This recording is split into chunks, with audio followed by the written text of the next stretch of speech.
얘기를 합니다. 너희들이 이 학원을 왜 왔느냐, 뭐 이런 얘기를 하고, 그리고 이제 여기 지금 2번은 영재교육원 분석 및 전망을 하는데, 이건 왜 하냐면, 물론 오늘은 간단하게 할 겁니다. 그 설명의 3번에 보면 이게 그 자세하게 설명이 되어 있고, 여기는 이제 앞으로 그 공부의 방향이에요. 그 공부의 방향은 영재교육원에서 공부를 했던 쪽으로 이렇게 세월이 가면 갑니다, 이게. 그래서 이 부분을 이제 알아두는 게, 공부를 잘하든 못하든 알아두는 게 좋고, 영재원에 가는 학생들은 물론 이게 이제 더 중요하겠지만, 영재원이 아니더라도요, 그냥 일반 거로 가서 뭐 최상위권 있고 싶다 그러면 미리 대비를 좀 해야 됩니다. 툭 치고 가면 항상 늦어요.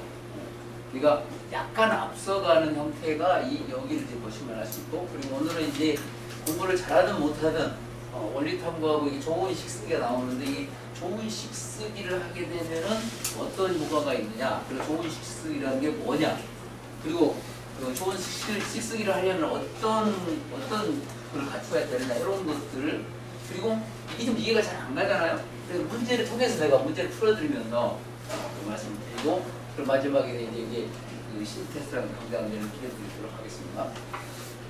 그래서 여기를 간단하게 좀 할 거예요. 우선 이제 저희 학원의 목표가 있는데, 뭐냐면 퍼즐하고 원리 탐구가 많아요.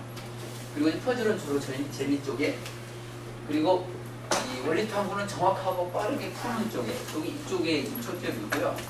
그리고 풀기할 꿈에 도전하자 그러는데, 애들 별로 꿈에 도전하다 별로 좋아하지 않습니다. 학부모님들은 좋아해요. 아, 우리 애들이 이게 앞으로 이 꿈이 있으면 좋겠다 그러는데, 이 똑같이 애들한테 똑같이 합니다.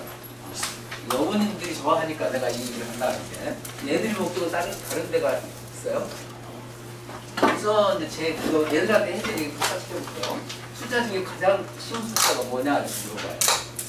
아시는 분들이 있을 텐데, 제일 뭐 개그입니다 이거.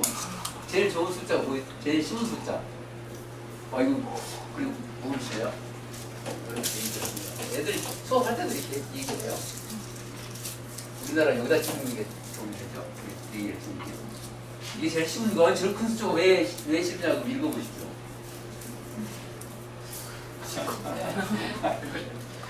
그래서 내가 예전에 내가 그 영재원 이렇게 그 회사에서 지방을 이렇게 돌아다니면서 이 얘기를 했어요. 이걸 잘 알더라고요. 근데 이거보다 더 쉬운 숫자가 있다고 내가 터뜨리고 더 쉬운 게 이렇게 놀라울 정도로 쉬운 숫자라 이렇게 얘기를 합니다. 그러면 이제 제 목적은 어디가 있냐면요, 요거 얘기를 해봐요. 1 더하기 1이 뭐냐 이렇게 학생들한테. 그럼 학생들이 주로 이게 부모님도 하시는 분 계시죠? 뭐라 그러죠? 그럼 이렇게 하고 창문이다 뭐 이렇게 얘기하잖아요. 아, 이게 뭐 그렇지, 너희들은 창의력이 좋구나 이렇게 얘기를 하는데, 맞는 사람 하나도 없습니다. 주고 들은 사람이에요. 이건 뭐냐? 피곤합니다. 제가 하고 싶어 한 얘기 여기 들으십니다.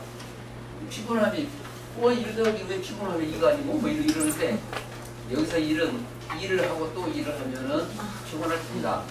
즉, 이 노동을 하지 말자 이런 뜻이에요. 그래서 제가 이 시작할 때 우리 이제 공부하는 목표가 있어야 돼요. 원래 애들이 공부하는 목표가 없으면 못하죠. 왜 하는지를 알아야 될 거 아닙니까? 꿈에 도전하자. 꿈 없는데요. 뭐 없을 수도 있지 그러죠. 여러 가지 이제 꿈들이 많아요. 왜 왔냐고 물어보면요, 제일 많이 대답하는 게 엄마가 가라고 그랬어요. 이렇게. 뭐 그럴 수 있지. 근데 이렇게 하면은 제가 어떻게 하냐면 이렇게 얘기하면 상당히 저를 이상한 눈으로 읽고 싶은 분들께서 애들을 이렇게 꼬드기는구나 이렇게. 근데 이거는 이게 사실입니다. 이거는 사실. 왜냐하면 모든 사람의 목적이 이쪽에 있으니까. 공부를 왜 해? 내가 자꾸 물어봐요. 너 공부 왜 하지? 그러면 좋은 고등학교 이렇게 얘기하고, 좋은 고등학교 가서 뭘 거야? 좋은 대학교를 가야지. 누구 이렇게 하면 좋은 대학 가서 뭘 거야? 좋은 직장을 얻죠. 좋은 직장을 얻어서 뭘 할 건데? 결국은 애들이 돈 많이 벌면 놀기요. 이렇게 나와요. 근데 이것도 공부하는 것도 마찬가지입니다. 이 공부하는 목적이 정확하고 빠르게 풀어서 놀자보다는 노는 시간을 많이 확보하자입니다. 노동하지 말자는 거예요. 지금 제가 여기서 하고 싶은 얘기는, 그러면 우리가 노동을 하지 않고 공부는 적게 하지만 어떻게 잘할 수 있겠느냐. 그런 여러 가지 방법들이 있는데, 아마 저처럼 공부 잘하는 학생들 많이 본 사람도 많지가 않을 겁니다. 숱하게 많이 봤는데 그게 이제 그러면 어디에 가장 중요한 게 있느냐? 그럼 애들한테 이런 얘기를 해요. 제가 원래 한국어도 좀 많이 해줍니다, 애들이. 그래서 이렇게 얘기를 하는데 이게 뭐냐면 학식이잖아요. 식, 그러니까 애들이 식을 쓰라고 먹어버리는 수가 있다. 이게 우리가 얘기하는 것은 이렇게 식인데 근데 식을 안 쓰는 사람들이 이렇게 있어요. 원래 저학년들을 이렇게 공부할 때 한국어를 많이 해주는 게 좋아요. 차리면서 좀 많이 하더만요. 근데 저는 어렸을 때 아주 잘하는 학생들 보면 이 한국 공부를 좀 먼저 하라고 그래요. 그럴 때부터 하루도 노동에 대한 문제를 많이 풀지 말고 어렸을 때 그 한국 공부를 많이 하라는데 이거 이렇게 읽어보라 그래요. 무식이잖아요. 쓰게 되면은 정말 무식이 됩니다. 이제 이 얘기를 나오면 어머님들이 이런 얘기를 많이 해요. 애들 어렸을 때 식도 안 쓰고 답이 탁 나오니까 이 녀석이 이렇게 천재다 이렇게. 천재 맞습니다. 뭐냐면 식도 안 쓰고 답이 나오면 천재가 맞는데 어떤 천재냐면요. 이렇게 됩니다. 하늘의 재앙이에요. 그거는 식을 안 쓰게 되면은 이따 그 얘기를 쭉 내가 이렇게 설명을 해드릴게요. 그 천재적인 학생이 식을 안 쓰게 되면은 재앙이 따라오면 천천히 재능이 없어져 갑니다. 진짜 천재가 돼요. 오늘 이 얘기를 좀 중점적으로 할 건데 애들이 공부하는 아주 잘하는 것은 식에 있습니다. 식을 얼마나 잘 쓰느냐 그걸로 중심으로 얘기를 할게요. 이게 진짜 애들이 천재들 원래 굉장히 뛰어나 있는데 사라져버린 경우도 많아요. 저처럼 어렸을 때 많이 보는 경우도 봅니다. 근데 좀 처음에 왔을 때 굉장히 뛰어나다가 가다가 그 다음 한 1년 있다가 더 이렇게 낙후되는 경우들이 많습니다. 그거는 어떨 것도 없이 식입니다. 식. 여기 나온 식에서 이 식을 쓰지 않으면은 그것도 좋은 식을 써야 됩니다. 그래서 이렇게 좋은 식을 쓰게 되면은 이제 애들한테 항상 공부를 하면서 그래. 이렇게 이 원리 탐구는 이 정확하고 빠르게 푸는 방법들이 다 이렇게 모아졌다고 보시면 돼요. 그래서 결국은 이제 놀자보다는 지금 현재는 노는 시간을 많이 확보하자겠죠. 근데 애들한테 수시로 물어봐요. 문제를 막 노동으로 풀잖아요. 그렇게 하면 노는 시간이 있겠어? 그러면 아닌데요. 왜냐면 조금만 복잡해지면 못 풀거든요. 좋은 식이라는 것은 그게 노동으로 하지 않고 그렇게 많이 하면 간략하게 해서 금방 풀 수 있는 것들이 있어요. 그럼 그게 이제 어떤 식이냐 그걸 뒤에 가면 좀 이렇게 말씀드릴게요. 그러면 여기는 저희 학원의 홈페이지인데요. 홈페이지 들어보면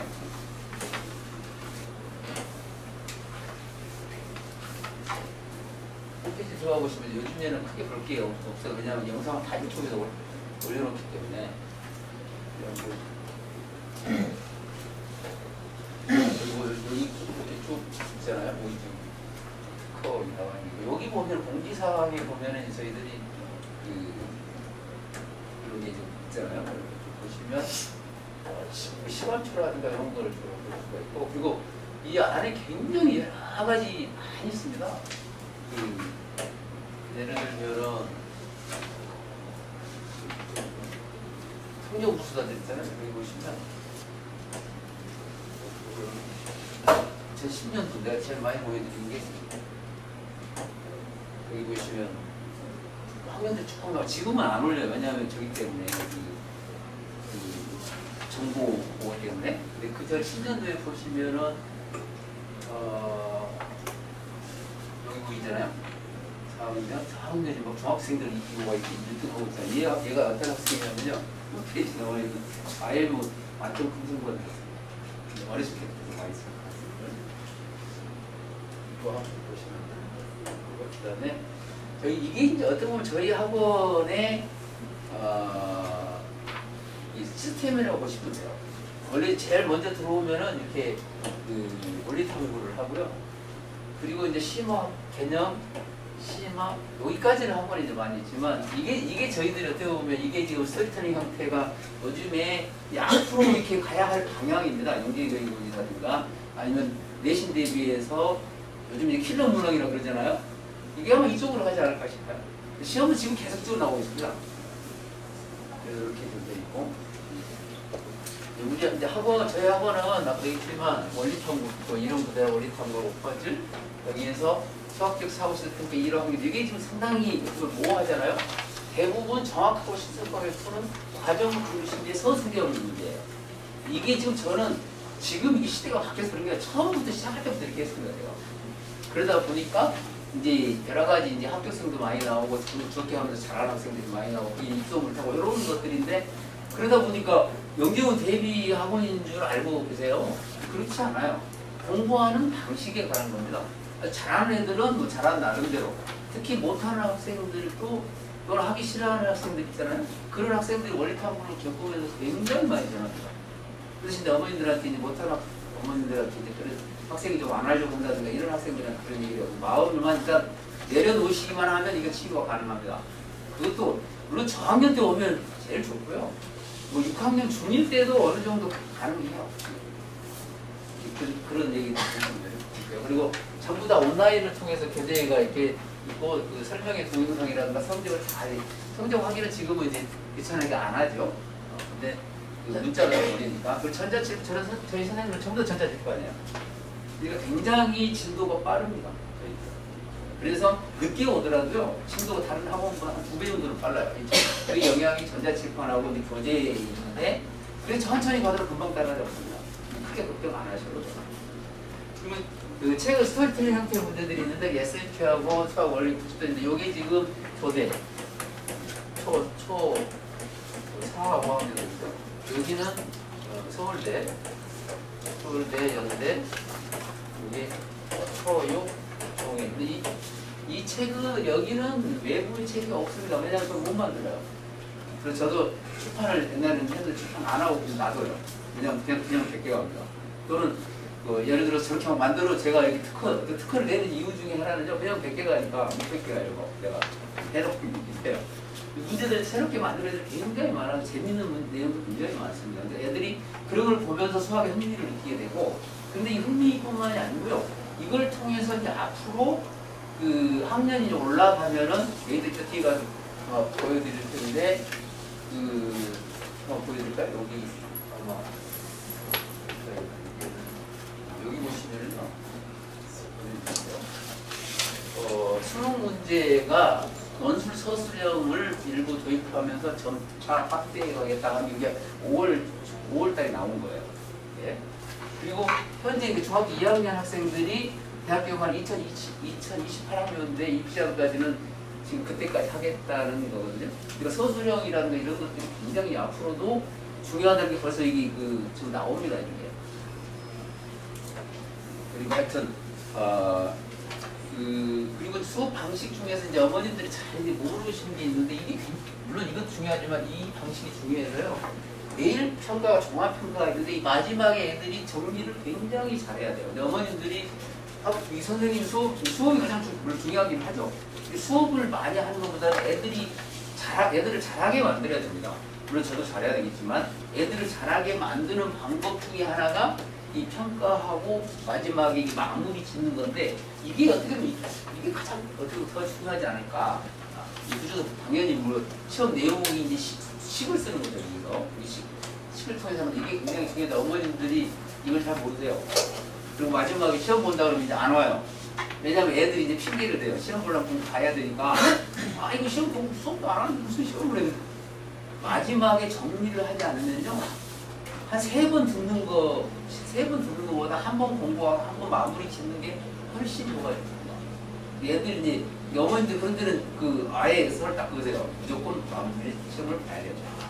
그냥 그렇게 해야지 그동안 했던 자기가 공부가 되거든요. 이 얘기를 내가 수업 처음 할 때 브리핑 할 때도 엄청 얘기를 합니다. 잘하는 데 비결 중에 굉장히 큰 비결이지 않을까. 좋은 시기에 못지않게 중요한 비결이지 않을까 싶고요.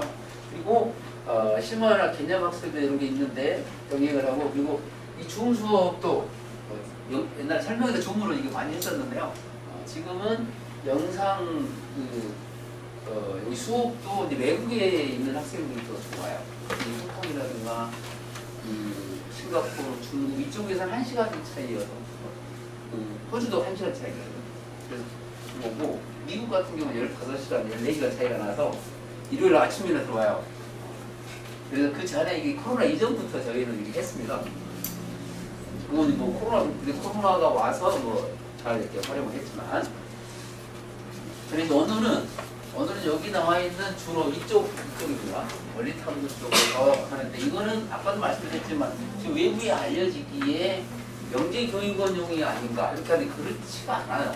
처음에 할 때부터 얘기 여러 번 하는데도 어머님들 그런 생각을 하시고 있는데, 이거는 여기 나와 이쪽이 이제 그 영재교육은 마지막 파이널인데 이게 해결이 안 되면요 여기 가봤자 아무 소용이 없습니다. 그래서 어머니들 늦게 오셔가지고 아니 저걸 들으러 왔는데 왜 이걸 들으려고 하십니까? 그러는데 장기적으로 애들한테 도움이 될 수 있는 게 뭐냐예요. 그래서 목표는 원래 이 정도 오는 게 목표로 삼으면 딱 좋거든요. 저희들 단계도 많지 않아요. 원래 5, 4, 3, 2 여기는 원래 영재교육원이 아니고 영재고 대교육인데 서울대라든가 연대 쪽을 해서 이쪽에서 이렇게 좀 더 두번 말씀드릴게요. 이렇게 넘어가고 여기서 원리 2에서는 교대 쪽으로 이렇게 넘어가는 이런 방법인데, 이게 지금 중앙에 있듯이 아까 아니면 그 홈페이지 있듯이 이게 가장 기본이에요. 그리고 여기 일단 문제도 내가 어떤 문제인지 수업이 어떤 건지 말씀을 드릴게요. 이쪽에는 이제 그 이쪽도 다 돼 있기 때문에 오늘은 이걸 중심으로 하고 수업 저학년들도 있고요. 여기 나와 있는 실마 과정이나 이런 부분도 뒤에 가면 다 있습니다. 여기는 이제 책들은 저도 참 놀랍게도 제가 다 쓰고 영상까지 다 찍어놓았을 내가 봐도 이렇게 많은 걸 어떻게 혼자 했을까 싶을 정도로 저는 아침에 일찍 와요. 아침에 일찍 한 6시 정도? 그때 와서 책 정리하고 수업 있을 때는 오후에 수업을 하고 이제 수업 넣을 때 이렇게 수업을 이렇게 하는데, 그렇게 해서 지금도 계속 업그레이드 되는 상태이고, 책을 쓰는 목적 중에 하나는요 애들의 공부량을 줄여주기 위한 목적입니다. 왜냐하면 지금 책을 읽고 보면은 제가 이제 다른 책을 쓸 때 다른 책들을 쭉 보는데 쓸데없는 문제들이 너무 많아요. 그 문제 중에서 풀 필요가 없는 문제들이 너무 많아서 이거 놔두면 애들이 너무 지치겠다.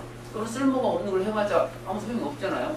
그래서 그 책을 쓰게 되는 게 지금 꽤 오랫동안 이렇게 쓰게 되는데, 저희들은 단계도 어떤 단계를 초등학교 단계가 막 10단계 넘어가는 단계가 있는데 그 별 의미가 없습니다. 제가 뭐 2단계를 해도 차고 넘쳐요. 원리 탐구도 이쪽은 3단계도 있지만, 요거 이제 차근차근 설명을 드리고, 이 부분은 그 설명을 드렸고, 여기도 좀 설명이 있고 다 있거든요. 오늘 너무 길 것 같아서 이쪽을 좀 중심으로 하겠습니다. 그래서 여기는 이제 아까도 말씀드렸지만 영재교육을 보는 이유는 물론 이게 따로 설명회가 있어요. 선번에. 근데 이제 이걸 통해서 앞으로의 방향을 좀 따져보려고 합니다. 그 중에서 좀 특이한 게 여기는 많이 우신 분들 내가 소개해놨어요. 눈물을 흘리신 분들, 물론 감격의 눈물도 흘렸지만 또는 떨어져서 눈물도 흘렸습니다.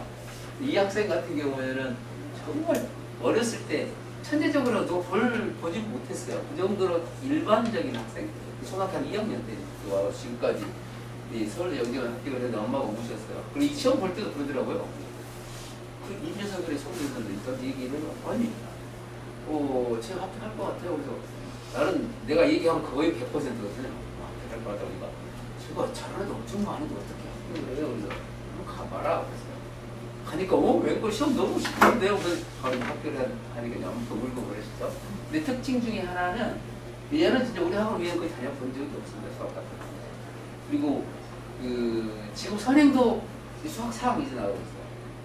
서울대 영재관 합격한 학생이 지금 다니고 있어요. 여기는 한번 코로나 시기에 한번 떨어져서 엄마가 오시고, 서울대 합격하셔서 오시고, 여기 이렇게 해서 이 학생은 작년에 KJ는 만점 구성 받은 학생이고, 이 학생도 이렇게 해놨는데 이 학생만 마지막 마무리 때 와가지고 오리통을 늦게 했던 학생이 좀 특징이 많습니다. 근데 저 놀라운 게요. 저도 이따 혹시 설명할 때 이게 얘기를 하는데 18명에서 7명 합격한다는 게 이게 제가 어떻게 보면 있을 수가 없는 얘기입니다. 그런데 이렇게 있다는 게 저도 신기해요. 근데 올해 보니까 올해 더 합격하지도 않을까 싶기도 해요. 얘를 보니까, 몇 년을 보니까. 근데 이건 이제 어떻게 되냐면, 이게 이제 다 한번 보십시오. 보면, 문제를 보세요. 서울대는, 교대는 옛날에 20문제 나왔어요. 20문제. 10문제, 여기 보면은 수학이면 수학 5문제, 과학 5문제, 정보 5문제 이렇게 해서 15문제 공통이었고요. 수학이면 수학 5문제가 추가돼서 20문제를 봤어요. 이게 바뀌어버렸어요. 저도 이렇게 바뀌리라 생각을 못했거든요. 근데 올해도 이걸 유지하지 않을까 싶어요. 여기 보시면 6문제인데요. 여기 그 S자로 된 게 여기도 다 S자로 보이죠? 여기 다 그 서술형, 전부 다 서술형이잖아요. 여기는 단답형이 딱 2개 나와요. 여기는 다 서술형입니다. S자로 써놓은 건 뭐냐면 스토리텔링 형태, 현실과 연관된 문제라는 얘기예요. 그러니까 앞으로의 방향이 금방 보이잖아요. 서술형으로 가면서 현실과 연관된 문제 쪽으로 가겠다는 겁니다. 서울대는 오래됐습니다. 그러니까 이 서울대 학교 원래는 여기는 이렇게 서술형이 아니었어요. 서술형이라는 스토리텔링이 아니었었어요. 근데 이렇게 바뀌었습니다. 목표를 항상 이쪽으로 가고 있다는 것을 알 수가 있어요. 서울대 쪽으로 이렇게 가고 있는데 여기도 이제 아마 단답형이 또 없어지지 않을까 싶기도 해요. 그래서 이제 특정 문형, 서술형 문형이 많아진다는 거죠. 식스가 굉장히 중요하다는 걸 알 수가 있죠. 저는 처음부터 이 학생들 같은 경우 어렸을 때부터 식스기를 무한하게 해놨기 때문에 제가 이렇게 가서 어디에 감점을 시킬지 이거 금방 알아요. 식스는 순서나 이런 걸 정확하게 압니다. 이따 한 번 보여드릴게요. 실생활과 관련된 문제들이 주를 이루고 있고 여기서 보면 여기서 6문제 중에 3문제가 현실과 연관된 문제잖아요. 여기는 4문제, 여기도 4문제 중에 3문제, 3문제 중에 2문제. 그래서 거의 많은 부분 현실과 연관되어 있는데 또 묘하게도 스토리텔링 형태의 문제를 만들지 못해요.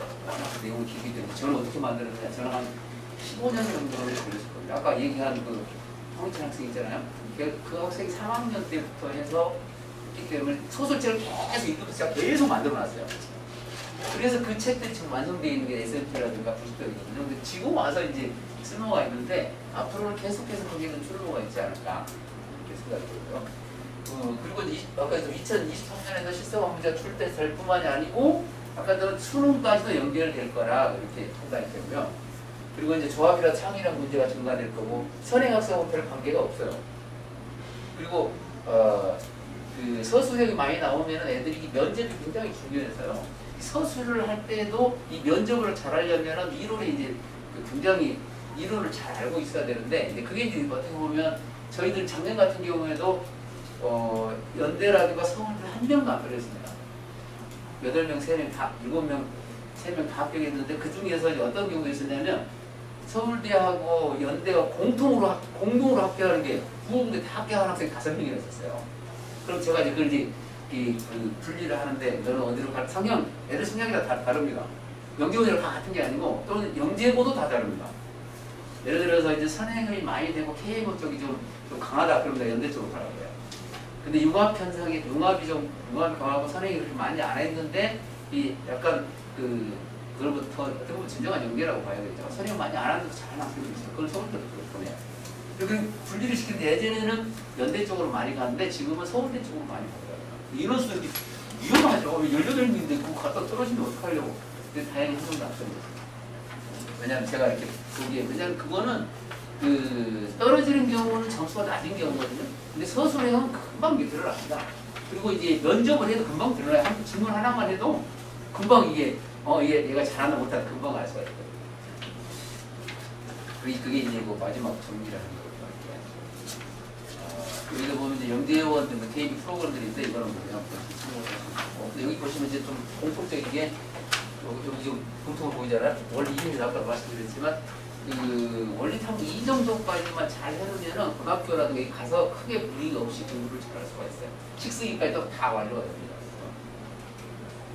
그리고 여기는 이제 영재원 대 파일럿인데 참고를 하시면 돼요. 본격적으로 사고로서 저희들은 초등학교 9단계, 중학교 하면 3단계, 그다음에 여기는 고등과정 이 정도 그냥 안 돼요. 저희들은 뭐 일을 엄청나게 많고 이렇지가 않습니다. 그래서 저희 학원에 다니는 학생들은 많이 다니는 게 아니고 평균 한 2번 다니면 많이 다니고요. 3번 조금 더 할 때 3번 아니면 아주 잘하는 경우는 한 번씩만 다녀도 돼요. 근데 그게 그리고 공부 적게 하는 거기도 하지만 전자시판이라든가 책 자료들이 있기 때문에 굉장히 빨리 저희들이 나와요. 그리고 그 핵심적인 요소들을 이렇게 잡아서 쓸데없는 문제는 빼고요. 이렇게 좀 돼 있기 때문에. 그리고 여기서 지나서 기하라든가 특히 조합이 게 중요한데 요즘 애들이 조합을 제일 못합니다. 여기서 못해가지고 전부 다 노동으로 하고 있어요. 그래서 보통은 이렇게 와서 서대 시험을 보고 여기서 이렇게 와서 서울대 보고 이렇게 지금 하는 형태가 되죠. 저희들은 시스템을 다 갖추고 있기 때문에 합격생이 앞으로도 많이 나오지 않을까 싶어요. 그러면 이제 원리탐구를 보시면 책이 이렇게 아까 했지만 여기 두 단계, 여기 세 단계, 여기는 책 한 권으로 되어 있고요. 전부 다 과정 중심입니다. 과정 중심으로 서술형 문제 풀이 방식이고요. 그리고 아까도 있지만 매회 테스트하고 종합 테스트가 있고 첨삭 지도를 합니다. 이따 보여드릴게요. 첨삭 지도를 2단계로요. 조교가 일단 한번 하고 그다음에 내가 또 이렇게 다시 보고 이렇게 해서 첨삭 지도를 전체를 하고요. 여기는 대략 방학 특강인데 아마 이 원리 영재원 가시려면 이거는 아마 이번 주 내로 아마 마감되지 않을까요? 이건 이제 많고 아까 원리 이 부분이 돼야지 스토리텔링 애들이 풀려요. 애들이 공부를 못해서가 아니고요. 기본적인 지식이 안 돼 있으면은 현실과 연관되는 이 얘기를 해도 무슨 말인지 못 알아먹어요. 그래서 내가 뭐 말씀을 드리는데 이 부분 그리고 다른 부분은 아직 아마 얘기가 있습니다. 우선 이제 수업 진행 방식을 보면은 여기 표로 한번 보여드릴게요. 제가 할 때 이렇게 처음에 이제 일정표를 보여줘요. 보여주고 쭉 표가 나오잖아요. 그래서 마지막에 서술형 쓰는 것들 쪽이 이렇게 나와서 처음에 브리핑할 때 이거 다 말씀드려요. 여기 보시면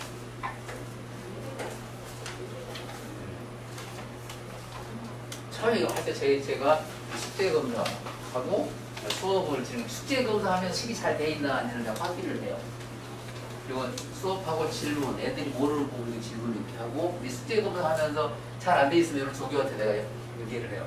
얘 숙제도 덜 돼 있고 식이 잘 안 돼 있으니까 좀 봐달라. 아니면 다 끝날 때까지 얘는 시험을 못 끝날 수 있습니다. 그리고 식지도하고 풀이지도 이 과정들을 조교가 좀 많이 하고 물론 여기 수업 중에 이런 것은 이렇게 써야 돼. 그리고 이 문제가 나오면 이런 이론들은 이때는 이렇게 써야 되고 이거는 이때 써야 되고 아주 나쁜 식은 이런 거고 일단 문제를 풀어주는 이렇게 이렇게 하면은 천재가 된다. 천재라는 얘기 재앙이 온다는 얘기죠. 그래서 그렇게 하고 그 다음에 오답 노트도 틀린 부분을 테스트하는 거 오답 노트를 이렇게 하고요. 하고 그 다음에 집에 양이 워낙 많아지고 채점을 집에서 해오게 해요. 하고 오답 노트는 세모 부분이나 이런 거 테스트 시간을 활용해서 하는 거고 단원 테스트는 전부 다 식을 전부 다 식습니다. 식 안 쓰면 저희 그냥 다 그어버려요. 왜냐하면 앞으로 답을 나한테 항의하는 이따가 것이 있어요. 아니 담임아이는 왜 이렇게 점수를 이렇게 그냥 안 돼요? 그래서 너 앞으로 공부를 못할 거니까 미리 점수를 내가 빼겠다 이렇게 좀 해요. 가면서 무식해지면서 전재성이 사라질 거다 그러면서 그러면 다른 것을 떠나서요. 여기 오면은 확실하게 잡히는 것이 있습니다. 뭐냐면 식은 정확하게 씁니다. 그거는 뭐 저기 학생 중에 한 명 원래 한 학생 중에 어머님 한 분이 계세요. 저 분당동에 오신 분이 다른 데 가서 아무리 봐도 식을 못 식을 쓰게 하게 하는데 안 된대요. 그래서 그래요. 그것만 여기 오면 확실합니다. 안 쓸 재간이 없을 겁니다. 왜냐하면 점수 다 보고버리고 제 시험 봐야 되고 이러는데 안 쓸 재간이 없어요. 그리고 본인이 이제 알아요. 뭐냐면 식을 왜 써야 되는지를 얘기를 하는 겁니다. 이렇게 식을 써야지 앞으로 공부량이 줄어든다. 근데 가장 식 쓰는 가장 중요한 게 뭐냐면 학년이 올라가면 잘 쓰면 학년이 올라가면 공부량이 줄어듭니다. 아마 이런 얘기 처음 들지 않았을까요? 애들이 학년이 올라가면서 어떤 게 아주 어려운 부분 저희 원리탐구 끝나고 뭐 심화까지 끝나잖아요. 고등학교 딱 올라가자마자 애들이 한 1000마디가 뭐냐면 고등학교 건 왜 이렇게 쉬워요? 이 정석 같은 경우도 기본 정석이 아니고 실력 정석 교과는 다 풀어버려요. 그래서 늦게 시작하더라도 뭐랄까 너무 크게 걱정하실 필요는 없어요. 왜냐면 그 대신 어머님 마음을 이제 놓으시면 돼요. 이제 뭐 6학년이나 중1인데 그게 뭐가 그리고 저학년 때 오면 놀면서 할 수 있습니다. 저학년 때 오시면 가장 좋고 그렇지 않고 이제 늦게라도 오시더라도 일단 마음을 이렇게 내려놓으시면은 충분히 가능하거든요. 그거는 이제 제가 책을 통해서 필요 없는 문제 다 버리고 그리고 애들이 다 연결 관계를 다 이렇게 해놓고 그다음에 원리탐구랑 이런 걸 통해서 어느 부분을 잘해야 만약 안 되면 여기서부터 시작하세요. 아니 이렇게 시작. 이따 뒤에도 말씀드릴게요. 그렇게 말씀을 드리면서 그렇게 다져온 학생들 중에서 아주 이게 잘하는 애들이 영재고 가고 그러는 거지. 그냥 한 번에 딱 들어와서 들어오는 학생은 별로 없습니다. 어머님들 와서 마지막에서 보니까 떼쓰기도 하더라고요. 우리 엄청나게 잘하는데 왜 안 들어줘? 시험을 보니까 이거 아니거든요. 생각이 좀 저는 합격할 마지막에 파이널에서 합격할 가능성이 한 30% 딱 반반이 안 된다. 그럼 제가 안 받아요. 이거 안 됩니다. 근데 와서 고생만 할 텐데 뭐하러 할 거예요? 근데 어머님들은 일을 잘 못하시고 오해하시는 분이 계시고 그래요. 그때 가시면 그리고 춤이나 이 부분도 수업을 다 이렇게 할 수가 있고 여기 보면 처음 첫날 오면 대부분 브리핑을 해요. 이렇게 수업을 하는 겁니다. 어머님들 이걸 해주세요. 마지막에 어떻게 하겠어요? 설명을 하고 여기 빨갛게 써있는 것을 우리 설명을 가장 어려운 단어입니다. 이런 얘기를 쭉 하고 아까도 말씀드렸지만 가장 중요한 건 테스트도 중요하지만 이 만판에 여기서 정리하는 2단계가 제대로 해야지 애들이 자기가 됩니다. 3번 수업 듣는 것보다 한 번 수업 듣고 한 번 이렇게 테스트를 보면은 저희들은 재수는 거의 없다고 보시면 돼요. 여기서 보면은 12년 3개월이면 다 끝나요. 거의 자기가 되게 있는 시스템이 돌아가고 있습니다. 근데 양은 꽤 많습니다. 이걸 이제 보시면 되고 여기 뭐 제시험이라고 해서 쭉 써있고요. 그 다음에 여기 보면 주관식 서술형 풀이 방법들이 있잖아요. 이렇게 주의할 점 뭐하고 이런 것들은 첫날도 하지만 수업하면서 다 해요. 그래요? 이렇게 여기 보시죠. 여기 보시면 세 번째 보면 학생 하나 지금 이제는 샘플을 좀 해보는 겁니다. 보시면 제 글씨 되게 보세요. 책도 많이 하다 보니까 99점이잖아요. 보십시오. 첫 수업에도 정확하게 쓰잖아요. 이렇게 딱 쓰라고 얘기를 합니다. 보시면 굉장히 잘 써요. 이거 보면 노동으로 보이는데 노동이 아니게 식을 탁탁 쓰는 방법들이 이렇게 있어요. 여기도 보시면 이거는 내 시험 낸다 하고 내는 문제예요. 이렇게 예를 들어서 75의 제곱은 5625 이렇게 나오는 게 있거든요. 그리고 85의 제곱은 7225 이렇게 나오는데 이거 애들 이거 굉장히 중요해요. 왜냐하면 막 루트가 나올 때 이게 제곱수인데 금방 찾게 하는 게 있잖아요. 이런 거 할 때 그러니까 원리 탐구를 통해서 정확성도 있지만 빠르게 푸는 방법들이 많이 나옵니다. 아주. 그걸 갖추지 않으면 시험이 떨어져요. 그리고 노는 시간이 없어집니다. 노동을 해가지고 아무 의미가 없어요. 차라리 노동을 풀려면은 그냥 놀아라. 그냥 그거 풀어서 뭐 할 건데 앞으로 무슨 소용이 있겠네. 이렇게 하는 방법들이 쭉 나오고 처음부터 다 이렇게 나오잖아요. 소수 하는 것도 나오고요. 이런 것도 검도수도 한 방에 다 풉니다. 이런 것도 다 이따도 내가 풀어드리겠지만 소인수 여기는 소인수분해 해서 풀어야 했더니 소인수도 안 하고 놔두니까 내가 좀 감점치네. 이렇게 풀어야 된다. 말씀하잖아요. 조교가 다 100점을 잡아놨는데 내가 하나 잡아도 이렇게 안 하면 안 돼요. 이렇게 해서 두 사람이서 채점을 합니다. 만약 여기는 경우수를 애들 제일 못하잖아요. 이렇게 몽땅 드렸습니다. 가다 계산 드리고요. 여기 보면 이렇게 다 써놓자. 이렇게 써야 된다. 이런 것들 좀 나오잖아요. 심지어 이렇게 하면은 이렇게 하면 120인데 720이라고 써놨잖아요. 이런 경우도 있어요. 여기도 보면은 수들이 좀 나오면 이걸 제일 어려워해요. 근데 이런 거 한 방에 이렇게 노동을 하면 59개를 다 써야 되거든요. 노동으로 해서 59개 맞힌 학생도 있어요. 그럼 내가 그래. 그렇게 해서 노는 시간이 있겠나? 그래요. 그리고 한 줄이면 끝나거든요. 이렇게. 이런 것들이 원리 탐구에 숱하게 많습니다. 그러니까 상대가 안 되죠. 그 서울대 가서 이렇게 보면 그렇게 한 12대 되거든요. 가면 아예 상대가 안 됩니다. 애들 보면. 근데 본인들은 몰라요. 본인들은 자기가 잘하지를 몰라요. 그래서 너 한번 시험 좀 가봐라. 그때서 알죠. 갔더니 학교 가서 진짜네요. 그러니까 막 우시고 막 그래서. 공부 그렇게 많이 하는 게 아닙니다. 시험 많이 와가지고 2번 정도, 3번 이상 어느 정도 들었고요.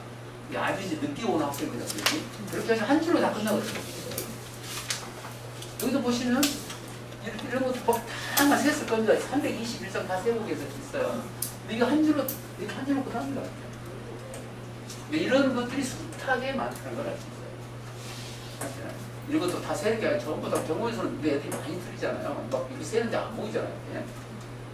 이렇게 하면 보시면 여기도 여기 기울기 그래서 애들 이렇게 세고 있어요.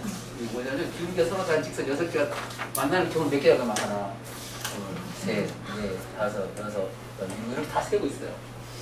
물론 그렇게 해서 많은 학생도 있는데 그런데 확 그어버리죠 제가. 그러면 이렇게 나오면 어떡한데? 이게 좋은 식습입니다. 문자로 나오면 어떻게 할 거냐? 문자로 하면 방법이 없잖아요. 그래서 좋은 식쓰기가 어떤 거라는 것은 공식을 만들 수 있는 식 또는 앞으로 어려워지더라도 다 적용시킬 수 있는 식. 요게 가장 그렇게 하게 되면은 공식을 외우라는 얘기가 아닙니다. 공식을 외우는 순간 아까 얘기했지만 천재가 돼요. 하늘의 재앙이 됩니다. 외워봤자 소용이 없어요.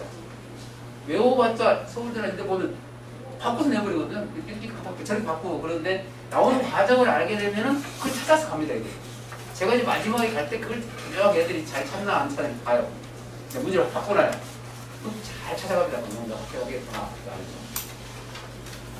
여기도 보시면 이제 도형들인데 이렇게 막 식을 많이 써요. 글씨를 엄청 많이 쓰잖아요. 널 줄일까 하면 점수가 이런 것들이 수학이 저희들이 이게 여기 보십시오. 제가 너무 못써서 근데 애들 글씨 못 쓴 건 내가 이해를 합니다. 왜냐면 제가 못 쓴 거예요. 그러니까 잘 이렇게 보면 그 대신 반드시만 써라고 근데 이건 어쩔 수 없더라고. 아무리 내가 잘 쓰려고 붓글씨 연습을 해도 안 되고 다 안 되더라고요. 이런 것들 보시면 그 글러지 많이 써 있잖아요. 이렇게 돼 있는데 이렇게 한글을 많이 쓰면 안 된다는 거예요. 아무리 세종대왕을 존경한다 하더라도 그 수학에서는 좀 내려놔라. 그렇죠? 그 다음에 이제 그러면 좋은 식, 그러면 내가 조금 보여드렸는데 좋은 식이 어떤 거냐? 좋은 식은 우선은 문제가 아까 뭔가 했지만 문제가 복잡해도 풀 수 있는 식이어야 됩니다. 그러니까 저학년 때 그렇다고 해서 그러면 공식을 그냥 외워서 쓰면 되겠는데 정말의 말씀. 공식을 외우는 순간 자꾸 얘기하지만 제약이 내립니다. 애들이 어머니들 그러니까 아까도 좀 답도 없이 답도 나오면 오 진짜 이거 어쩌면 천재냐 막 이러는데 큰일 납니다. 공부를 못하는 지름길이 시간 쓰는 겁니다. 그것도 좋은 식은 뭐냐면 공식을 만들 수 있도록 써야 돼요. 공식을 나오는 과정을 통해서 식을 이렇게 만드는 다음에 문자가 딱 들어서는 순간 그게 공식이 만들어져요. 내가 고등학교 올라가면 공식 외울 이유가 없죠. 그냥 저학년 때 쭉 했던 부분들이 그대로 공식이 나오는 과정 자체를 하기 때문에 그럼 학년이 올라가면서 공부량이 당연히 줄어들죠.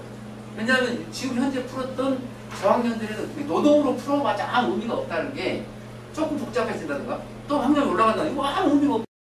그런데 거기 그냥 답이 많이 나와 동그라미 쳤다? 이거는 학원 선생으로서 이건 자격 미달이 아니고요. 퇴출시켜야 됩니다. 애들을 앞으로 공부를 못하게 하는 지름길로 가고 있다고 보시면 돼요. 이 식을 통해서 학년이 올라가서 공부량이 줄어들게 만드는 게 선생님의 목적이에요. 그래서 저도 이제 필요 없는 문제도 넣으면 안 돼요. 책 속에. 그런 문제는 숱하게 만들어요. 이게 이거고, 그 다음에 문제를 정확하고 신속하게 풀 수 있는 식도 아까 글씨를 많이 쓰니까 아주 간결해야 됩니다. 한 줄 탁 쓴다. 그 다음에 이유가 어떤 건지 잠깐 있어요. 그러려면은 알아볼 수 있게 해야 되는데 이건 그러니까 수학 원리에 정통하지 않으면요. 그걸 할 수가 없어요. 기본은 여기 있다고 봐야죠. 그리고 그 중에서 어떤 게 좋은지 나쁜지는 이제 선생님이 가르쳐주고 그리고 애들한테 얘기해요. 그렇게 하면 놀 수 있겠느냐. 우리 목표가 놀자는데 그러면 아닌데요. 우리 그렇게 하면 내가 그렇게 하면 우리 목표 달성할 수 있겠어? 그래요. 그렇게 하면 놀 수 있으니까 애들은 목표가 뭔데 놀자요. 놀겠냐 그러죠. 그럼 당연히 바쁘죠. 노동을 맨날 해봐서 아무 소용 없어요. 그거. 그럼 가면 또 좀 복잡하면 또 노동 더 해야 되잖아. 갈수록 노동이 많아지죠. 그럼 그게 공부가 되겠습니까? 저희 학원에서 오는 학생들 2번 와가지고 어떻게 그 많은 걸 해결하겠어요? 그리고 학년이 올라가면서 쓰이가 있는 것 이것도 마찬가지 공식 형태를 만들 수 있는 식을 쓰게 되면 학년이 올라가면 다 쓰게 되니까 학년이 올라가고 이거 배운 거네? 가면 올라가면 다 배운 거죠. 그러니 고등학교 올라가서 힘내고 당연히 그 얘기가 나올 수밖에 없죠.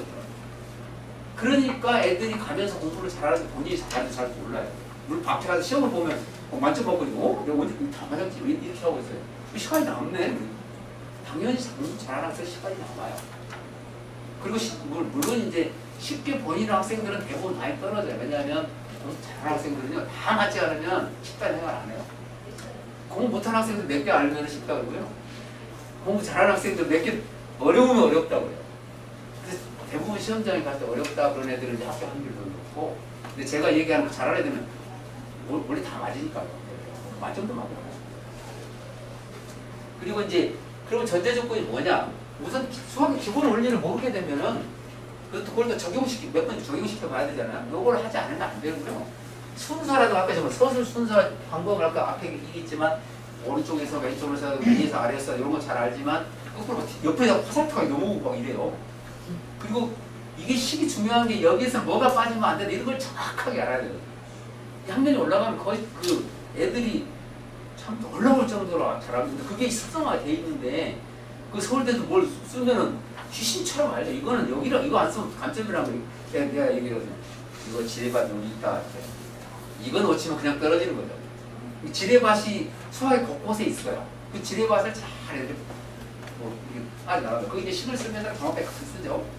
그리고 이거 하면 애들 그거 걸어 넘어가지고요. 애들이 어떠냐면 초등학생들이 그 교무소한테 폴리테이지 컵들 이거 쓰면 다 그어버려요. 뭐 시그마를 쓰는 애들도 있어. 그래서 야 임마 이게 지금 다 그어버려요. 제가 이거 몰라서 안 쓰는 게 아니고 이렇게 하게 되고 공식을 외우는 거거든요. 근데 이걸 그냥 이렇게 또 그 선생 중에서는 이것도 써가지고 자기 자랑하고 이거 누구 모르는 사람 어디가 있어요. 근데 애들한테 이거 모르는 게 차라리 이거 모르는 게 낫다. 그리고 고등학교 가서 하라는 거예요. 그것도 이거 다 하고 나면 그냥 자동으로 됩니다. 제가 미리 얘기해요. 이거 쓴 사람 전부 다 감점시킨다. 왜냐? 너희들을 앞으로 정들기만. 그래서 학년에 맞는 풀이를 하면서 학년이 올라가면서 그게 자연히 이제 만들어집니다. 이렇게. 그리고 학생들이 시기에 꼭 필요한 부분을 파악하는 능력과 습관을 길러야 되는데 이게 이제 계속 문제를 이렇게 하다 보면 그게 이제 금방 알아요. 아 여기는 요거네, 요거네.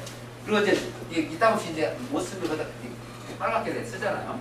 쓰고 그리고 그 이제 어떤 학년이 올라가서 공부량을 줄여들어서 전체적으로 아까 우리의 목표를 달성할 수 있지만 이제 현실적으로 이겁니다. 문제풀이 시간을 줄여들어요. 그 시험 시간 활용도가 높아요. 그러니까 정확하고 빠르게 풀고 나면 웬만하면 정확하고 빠르게 빨리 풀어요. 그럼 시간이 남아야 됩니다. 수업, 학교 시험뿐만이 아니고요. 밖에 나가서 시험 중에서 시험 시간이 모자란다. 떨어지는 겁니다. 이건 시험이 모자란다는 거는 실력이 안 됐다는 거예요. 이 잘하는 학생들은 만약에 90분 시험이다 그러면 한 60분까지 끝까지 가라고요. 그리고 나서 시간 남는 시간에 마지막에 한 30분 정도는 뭐 다 아는 문제는 아니니까요. 생각해보면 이제 그 제가 이제 워낙 이렇게 이쪽으로 가고 저쪽으로 하는 문제들 많이 됐기 때문에 금방 적응을 해서 찾아보거든요. 그런 시간이 필요해요. 그래서 시험의 당락은 얼마나 정확하고 신속하게 푸느냐 그리고 좋은 식을 쓰느냐에 결정이 난 겁니다. 그래서 여기다가 시간을 줄여서 시간을 활용하는데 시험 합격이 좋은 식이 있는 거예요. 정확히 얘기하면. 그리고 대학 보면 아까 이거 수능 논술 아까 얘기했잖아요. 논술에도 당연히 들어오겠죠. 물론 논술고사도 있고 면접도 있지만 이 면접 같은 경우에도 이론을 모르게 되면 별 얘기를 할 수가 없습니다. 그리고 이제 더 어떻게 보면 현실적인 것은 식을 잘 쓰면 금방 알아요. 아 이거 공부 잘하는구나. 나도 이따 없이 잘 쓰는 애들 뭐 이제 넘어가 버릴 수도 있어요. 이게 뭐 너무 잘하는 게 당연히 썼겠죠 하고 넘어가 버리는 경우도 있거든요. 근데 저 같은 경우도 이제 학교에서 아마 그런 경우가 있습니다. 수학 선생님 워낙 수학 공부 잘하는 학생들은 손들지 말라고 이거 아는 사람 손들어 그러면 너는 들지 말고 이렇게 하는 사람도 있어요. 너는 그냥 넘어. 그리고 그 다음에 물어볼 때나 손 들어라 이렇게 하는 사람들. 저도 제가 그래서 한번 얘기를 해보는 겁니다. 그래서 제가 워낙 수학 공부 잘해서 근데 수학 공부 잘하는 학생이 중학교 때는 별 크게 티가 안 나는데 고등학교 가면 엄청나게 차이가 납니다. 고등학교 때 평범했는데 수학만 잘하는 애들이요. 고등학교 가면 그냥 바로 선두권으로 올라가요.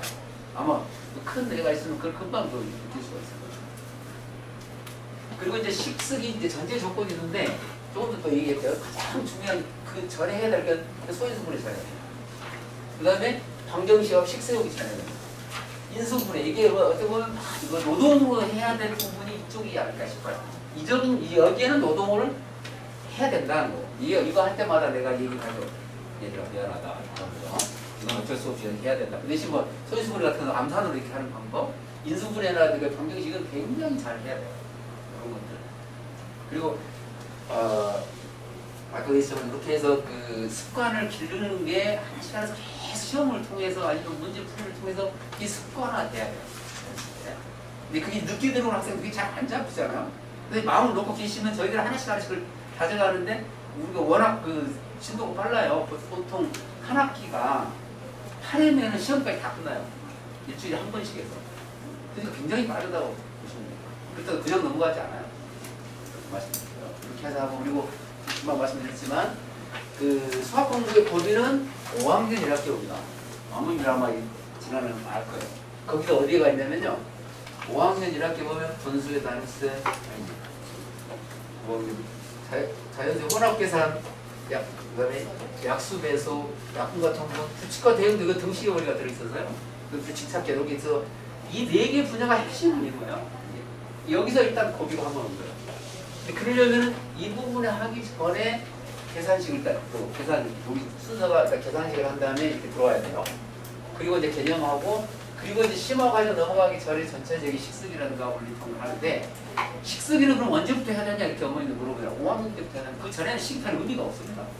5학년 전에는. 이게 4학년까지는 크게 뭐 어떻게 보면 수학 공부라고 시기에는 좀 그렇고, 5학년 여기 오는 순간 내로 팍 막힙니다.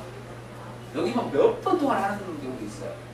근데 그러려면은 그거 이제 시간을 아끼려면은 그 부분 꼭 필요한 계산이나 식세분을 한 다음에 그 다음에 들어오셔야 돼요. 그 다음에 또 어디가 있냐면 여기 그 2학년 때는 소인수분해 여기서 해야 됩니다. 그래 여기서 소인수분해 들어가 있어요. 그리고 소인수분해가 문자화해서 방정식 있잖아요. 이게 이제 기본이 되고 그 다음에 이제 결정타가 여기 나와 있는 인수분해가 됩니다. 이 부분은 잘 이렇게 그러니까 여기 세 부분은 기계적으로 이렇게 대해줘야 돼요. 그때는 노동을 이제 그때는 해야 되겠죠. 그 이외의 부분은 크게 그렇게 하지 않아도 돼요. 그리고 이제 그 범위를 넘기시면은 여기서 이제 중학교가 제대로 되게 되면은 이제 그 중학 3학년에 심어가지고 하게 되면 고등학교를 크게 이렇게 할 게 그렇게 많지 않습니다. 그래서 이제 아까 그 그림을 여기 5학년 지금 옛날에 여기에서 이걸 안 해도 되고요.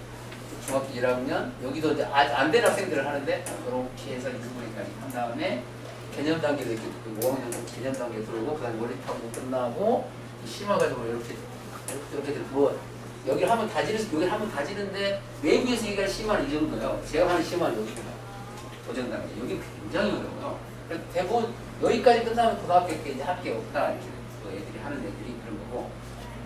굉장히 우리 단계가 어떻게 보면 하나, 둘, 셋, 4단계이긴 하지만 여기서도 크게 필요한 부분과 아닌 부분 그리고 심호가 아주 잘하는 학생들이 중간중간 좀 건너뛰기도 하고 이렇게 해요. 저희가 가서 이 학생이 필요하다 하는 거에 따라서 이렇게 차례차례 가는데 이게 대부분이 다 8회가 됩니다. 여기 한 학기당 다 8회예요. 세고 8회인데 시험까지 다 해서 그렇습니다. 3시간 8회 과정은 대부분 원리탐구 때 긴 거는 12회 과정도 있긴 하지만 그래서 다른 데보다 그 3시간 8회니까 일주일에 한 번씩 오면 2달 만에 다 끝나요. 그래서 크게 그렇게 막 처음에 느린 것 같지만 굉장히 빨라집니다. 그리고 아까 여기 했던 거 보면 예를 들면 원리탐구에서 원리탐구 뭐 일까지 다 적지가 제일 앞단계 있는 거 보면은 예를 들어 이렇게 나와요. 보면 어머니는 이렇게 여기서 나와요. 여기는 여기 이렇게 쓰면은 이제 어머님도 생각하기에 배우셨구나 이렇게 얘기를 할 텐데 애들 금방 합니다. 첫날이면 금방 다니고 이런 것들이 다 아까 첫 시간에 나와 있는 거 있잖아. 800, 100, 900 제일 중요한 소인수분해라고 했잖아요. 이거 얼마나 중요하냐면 2 곱하기 5는 이렇게 동그라미 다 중요해요. 이 두 개 있잖아요. 5 두 개 있잖아요. 동그라미 2개 하면서 이렇게 하면 77,700 이렇게 나와요. 이거요? 소인수분해 가장 중요하다고 했잖아요. 3, 2의 제곱, 5의 제곱, 5의 제곱, 없애면 3, 4, 10 이렇게 이거 머릿속으로 해요. 애들이 이걸 300 나누고 이렇게 하고 있으면 집에 가라고 그러죠. 여기 뭐 있어서 뭐 할 건데. 이런 건 다 암산으로 해요. 이거요? 초등학교 2학년 1학기 때 나와 있는 덧셈과 곱셈간의 관계. 저기서 그 숫자 한 숫자 나왔죠. 여기 네 숫자로 바뀌는 것뿐이 없다고 그랬잖아요. 근데 내가 말씀드렸을 때 학년이 올라가면서 써먹을 수 있는 관계. 이게 이거 뭐 20, 23이 4개 있잖아요. 25니까 동그라미 2개가 剔 서 있을 뿐이잖아요. 결국은 소인수분해. 저학년 때 핵심은 소인수분해입니다. 그게 중학교까지 가기 전에 초등학교 때 해야 돼요. 그리고 중학교에 올라가서는 등식에 변형하는 거, 등식 변형도 될 수 있으면은 그러니까 좀 빨리 잘하게 싶으면 소인수분해하고 등식을 잘 많이 가르치시면 금방 이렇게 애들이 붙어요. 그 등식이 초등학교 저학년 때 나와요. 또 규칙 찾기도 나오고. 그럼 이것도 보면은 이제 애들이 다 약수의 개수 그럼 열심히 1, 2, 3, 4, 6, 11, 하나, 둘, 셋, 넷, 다섯, 여섯 개. 요거 해봐라. 그러면 이제 손 들어버리죠. 좋은 식이 아니라는 거죠. 우리가. 또는 이렇게 할 수 있죠. 12는 그냥 1 곱하기 12, 2 곱하기 6, 3 곱하기 4니까 하나, 둘, 셋, 넷, 다섯. 이렇게 나오잖아요. 이것도 좋은 식이긴 하지만 이렇게 큰 수가 나온다 이러면은 해결이 안 되는 겁니다. 그러니까 여러 가지 풀이 방식을 저학년 때 이 방식을 활용을 하죠. 그 대신 학년이 올라가면은 이게 왜 나왔는지 소위수분해라는 건데 2제곱 곱하기 3. 그럼 이제 여기서는 1이 나오고 2가 나오고 4가 나오고 그 다음에 여기 1, 3이 나오는데 이게 어디에 쓰이냐면요.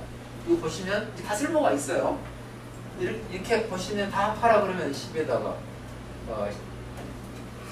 25, 26, 28 28이 되잖아요. 이거요? 이렇게 하면 7 곱하기 4 이렇게 나오잖아요. 그러니까 이게 식이 이거는 어디에 쓸모가 있고 이건 어디에 쓸모 이런 부분들을 알고 있어야 되거든요. 근데 만약에 이렇게 큰 수가 나오면은 이게 합하라고는 못 하잖아요. 이렇게 이 저학년 때 이 과정 원리 단계 다 그래도 단계단 그리고 이렇게 해 이렇게 해 이거 하면 이렇게 하면 안 돼. 이렇게 하면 학년이 올라가면서 쓸모가 없어. 이렇게 이거 어떻게 할 거야? 이러면 이렇게 하고 넣을 수 있겠어? 그러면 아니죠. 그럼 당입하고 이런 것들은 이걸 통해서 그러니까 저희들 보기에는 이제 이것을 가르치죠. 제가 이걸 가르치죠. 그런데 어머니 딱 보기에 책을 보면서 엄청 심한데요. 그걸 배우자 그거 다 맞추는 게 아닙니다. 그걸 통해서 이런 것을 배우자는 겁니다. 네. 어머니 책을 보면서 원래 좀 쉬워요. 당연히 내용 쉬운 게 많습니다. 그런데 그걸 통해서 학년이 올라가면서 어려운 문제를 푸는 방식을 쉬운 거에서 통해서 만들어가는 겁니다. 이게. 그래서 이거 내면 엄청 어려운데 그럴 거 아니에요. 이게 쉽다 그러면 이것도 쉬운 거예요. 그래서 그 공부 방식이라는 게 그만큼 중요하다는 말씀이고, 그다음 이거는 이제 책에 있는 겁니다. 이게 여러분 보시면 이게 지금 이거 한 단어 책 전체가 다 있어서 저희들이 그 진도가 빠른 이유가 시간 다 써보지 않습니다. 이렇게 자료 하나 지금 전체가 이렇게 나오니까 거기에 여기 있던 문제죠. 여기 나와 있는 문제잖아요. 그게 이 문제예요. 보시면 이게 수업할 때인데 크게 해서 왜냐면 그냥 이렇게 해도 되는 거야. 예를 들면 이 보시면 이 노동처럼 보여요. 예를 들면 이게 스토리텔링 형태의 문제인데 12개의 방에 이루어진 전람회장이 있는데 이웃한 두 방세에 통하는 문이 하나씩 있으나 바깥쪽으로 통하는 문은 없고 관람객 입구를 들어가서 중국도 누락도 없이 모든 방을 지나서 밖으로 나올 수 있을까? 이렇게 해놨잖아요. 그래서 이제 이렇게 애들 이렇게 하죠. A에 들어가서 B로 나올 수 있나 그러면 열심히 그럴 거 아니에요. 어디로 가지? 안 됩니다. 그래서 또 하다가 여기서 C로 가 그러면 이렇게 가서 가능합니다. 여기까지는 노동이 가능하죠. 여기가 이렇게 하면 물론 몇 개 안 되니까 다 셀 수 있어. 근데 이걸 통해서 이제 숫자 이게 커지게 나오잖아요. 그럼 엄마들이 문제 어려운 문제라 생각하는데 똑같은 문제예요. 왜냐면 개수만 많을 뿐이니까.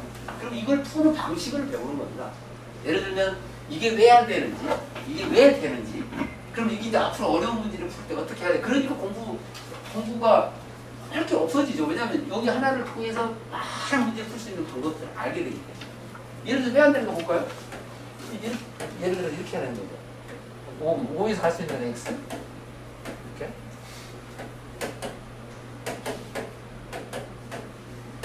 이렇게 하는 거예요. 그리고 5가 하나 둘 셋 넷 6개죠. x가 6개잖아요. 그런데 봅시다. 아까 내가 그릴 때 이렇게 했잖아요. 어떡하지? 이렇게 하고 이제 못 가고 있잖아요.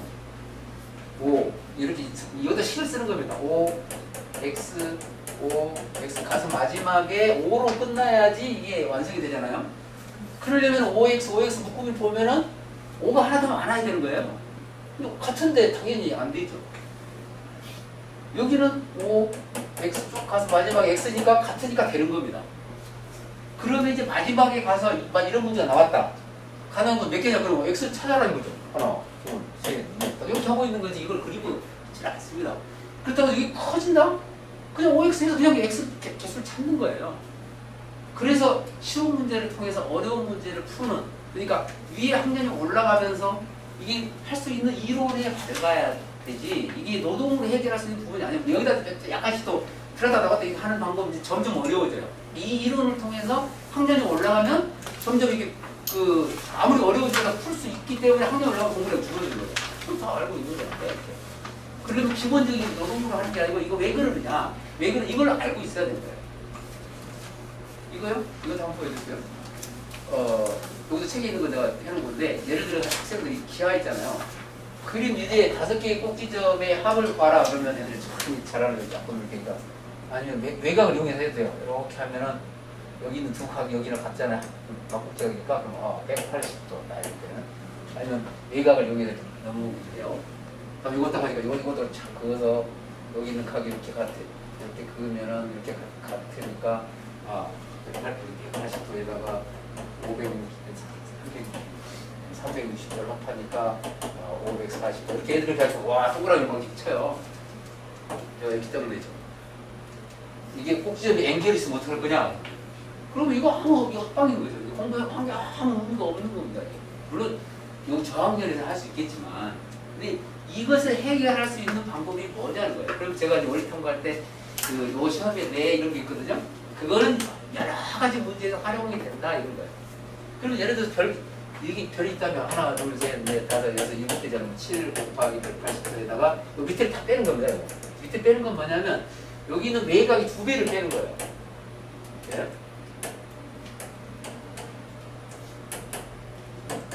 이렇게 빼면은 여기 540배. 이것은 문자로 바뀌어도 금방 다 할 수 있어요. 그러니까 좋은 식이 뭐냐 그러면, 좋은 식은 문자로 바뀌어도 풀 수 있는 문제. 즉 뭐냐면 공식이 되는 거거든요. 이거 공식을 외우지 말라고 그래요. 이거 외우면 안 된다. 외워봤으면 여기서 집어넣으면 다 나거든요. 여기 예를 들어서 n 곱하기 180에다 빼기 360 곱하기 4를 빼면 되거든요. n-4 곱하기 이게 공식이 되는 거예요. 이거 집어넣으면 다 나오죠. 근데 이렇게 못하게 해. 이거 외우지 마라. 왜 그러는지를 다 알고 있어라. 그러면은 전부 다 그 길을 다 찾아갑니다. 여기서 약간 변형이 나오잖아요. 변형을 다 찾아가요. 이 공식은 외우는 게 아니고요. 공식은 만드는 겁니다. 머릿속에 그냥 공식을 외웠다? 아무 쓸모 없어요. 근데 왜 그러는데요? 아니면 조금 변형식, 시험 문제는 공식 집어넣으면 안 나와요. 그 공식을 통해서 다른 문제에 나올 수 있는 방향을 찾아가는 겁니다. 그러니 그 공식은 물론 이제 기본적인 거에 해서 공식을 집어넣으면 나오겠지만, 공식을 외운다. 어떤 경우는 삼각형 내라는데 헤로리 공식 속 답동 내놔서 내가 확 그어버려. 증명할 수 있어? 증명 안 하면, 증명할 수 없으면 내가 못 쓰게 해요. 또는 최소한 이해를 할 수가 있어야 돼요. 예를 들어서 서재법 같은 거 이해를 할 수가 있다. 이렇게 해서 어려운 문제 푸는 데 쓰긴 하지만, 자기가 이해를 못하고 이거 외워봤자 아무 의미가 없어요. 그게 외우면은 앞으로 수포자로 돌아가는 지름길입니다. 공식 외워봤자 뭐 할까? 그래, 공식은 그래서 공식을 만드는 게 아니고 뭐라 그래? 공식을 외우는 게 아니고 만들어가는 거다. 그리고 공식은 없어도 돼. 머릿속에 공식이 하나도 없어야 됩니다. 그래야지 공부를 잘해요. 애들 보면 공부 못하는 것 같은데 가만히 시간 좀 다 만들어서 다 푸거든요. 그러면 새로운 문제들이 나와도 다 풀 수 있어요. 그건 공식을 외우니까 안 되는 거예요. 그래서 이제 문제 마음을 좀 짚고 시간 많이 가고, 보시면 이 공부는 아까 얘기했지만 과정 중심으로 해서 좋은 식을 써야 됩니다. 그래야지 학년이 올라가서 공부를 수 있는 거고요. 그리고 그 대신 상감을 문제를 많이 해야 되고, 그리고 공부 과정에서 꼭 필요한 단계를 지키면 공부量줄어들죠. 아까 얘기했지만 5학년 들어가기 전에 소인수분해라든가 이런 걸 좀 통해서 좀 하고, 중학교 들어가기 전에 계산식이라든가 문자화식을 좀 하고, 중3 들어갈 때 인수분해 이거 해결하고 이런 거 하면은 단계를 지키면 돼요. 그리고 중요한 것은 철저하게 최종 마무리를 해서 한 번만 하더라도 다 이해할 수 있도록 이렇게 좀 해야지 공부량이 줄어드는 겁니다. 애들 시험 보기 싫어가지고요. 막판에 이거 뭐 공부 안 하는데 뭐 이거 해봤자 뭐 해? 막 이러는데, 그게 가장 앞으로 너의 목표를 달성할 수 있으려면 이걸 해야 된다. 이해를 해야 된다. 목표가 뭔데 그러면 오늘 그렇게 해야 돼. 그 다음에 그 문제들 하지 말아야 할 연역적 문제라고 해요. 공식을 외워 쓰지 말라는 얘기입니다. 예를 들어서 KO 1차라든가 KGM은 단답형이잖아요. 나는 이게 시험 공부 시작할 때 KJ하고 전부 다 서술로 합니다. 마지막에만 단답으로 이렇게 하라고. 그냥 공부를 하는 게 목적이지. 물론 그러다 보면 상당히 좋은 성적 못하고 그렇게 하겠지만 식이 없으면은 역효과가 나니까 하지 말라는 거고요. 이 선행도 지나치게 하지 말라는 거예요. 이게 어려우니 가면은 애들이 가면은 막 뭐 누가 수학 상했다 누가 수학 이렇게 하는데 테스트를 다 해보면은 테스트 저는 고등학교부터 안 해요. 그냥 중학교 3학년부터 딱 해봐도 금방 알아요. 수학 3까지 했다는데 문수분도 잘 안 돼요. 그러면 이 수학 수준이가 수학 3까지 해서 수상하다 안 그러지. 그리고 하지 마라. 근데 더 이상 하지 마라. 할 필요 없어요. 근데 진짜 잘하는 애들은 또 쭉 가요. 고등학교 우리 그때쯤 되면 아까 중3 심화까지 가게 되면 중학교 단계에 가요. 고등학교 단계 금방 가거든요. 제일 지금 제가 지금 제일 빠른 애는 6학년 미적분도 다 끝났어요. 그 부분 내가 안 하고 다른 애한테 같이 가서 하라고 물어봐요. 연대까지 했어요. 미적분 끝났는데 혼자 다 해요. 혼자 다 하다가 안 되는 거면 질문 이렇게 하는데 그때까지 그리고 어느 정도 중학교 좀 넘어서면은 혼자 해야 되더라고요. 그때까지 다른 것은 그동안 공부 잘 못했다는 거예요. 잘하는 애들은 그때 가서 혼자 하고 수학 공부는 더 이상 할 게 없어야지 1인자가 돼요. 그래야지 그 영어를 할 게 많죠. 영어도 해도 과학도 많잖아요. 그건 늦게 해도 돼요. 근데 수학을 일단 많이 해놓으면 그 예전에 한번 책이 있었는데 그 미국에서 타이거맘이라는 엄마가 있어요. 그 핵심이 뭐냐면 수학은 최소 2년을 앞서가야 돼요. 다른 거 떠나서. 이 수학이 왜 그러냐면 수학은 머리의 성능을 결정하는 겁니다. 수학이 늦게 가면 이제 다 찾아요. 다른 데 속도가 다 늦어집니다. 그리고 그냥 어려운 문제가 있지만 책 중에 쓸데없는 문제가 너무 많아요. 그러면 애들이 어떨 때 저한테 배우라면 엑스트라 찾는 문제 엑스트라 찾는 문제가 있어요. 엄마가 전화 와요. 뭐 엑스트라 찾는 거 어떡하죠? 그 애가 엑스트라 하지 마십시오. 쓸데없는 문제는 본인이 알아요. 그냥 괴롭히는 문제 그런 걸 하지 말라는 거고요. 그리고 이제 그 저희 학원에서 영재고를 많이 가는 이유 중에 하나는 뭐냐면 영재고를 과학을 하는 내신 제4위권에서 거의 8%인가? 그 서울대 들어가는 학생들 내신 대비 가면 그것도 없습니다. 그걸 다 풀 수 있습니다. 이 공부 내용 자체가 그래요. 그래서 이제 많이 가려고 하는 거고 또 공부할 때 뭐 합격해도 좋겠지만 합격하지 않아도 도움이 많이 됩니다. 그리고 이제 포트폴리오라든가 아니면 수능 얘기했었잖아요. 2028년 중학교 2학년 때 된 수능이 이제 서술 논술로 나온다고 했어요. 면접 대비 이런 거. 그리고 면접을 합격한 애들은 뭐 볼 것도 없습니다. 시간을 굉장히 잘 씁니다. 그리고 그 중에서 창의적으로 이제 그때쯤 되면 만약에 잘 모르면 네 멋대로 쓰라고요. 그치? 막 멋대로 쓰는데도 그 멋대로 쓰는 게 아니라 머릿속 지식들이 있어서 찾아서 잘 입합니다. 이렇게 할 수 있게 되면은 그 일에 가서 크게 이렇게 할 건 없겠죠. 이거는 제가 자랑하려고 했고요. 여기까지 하고 감사합니다.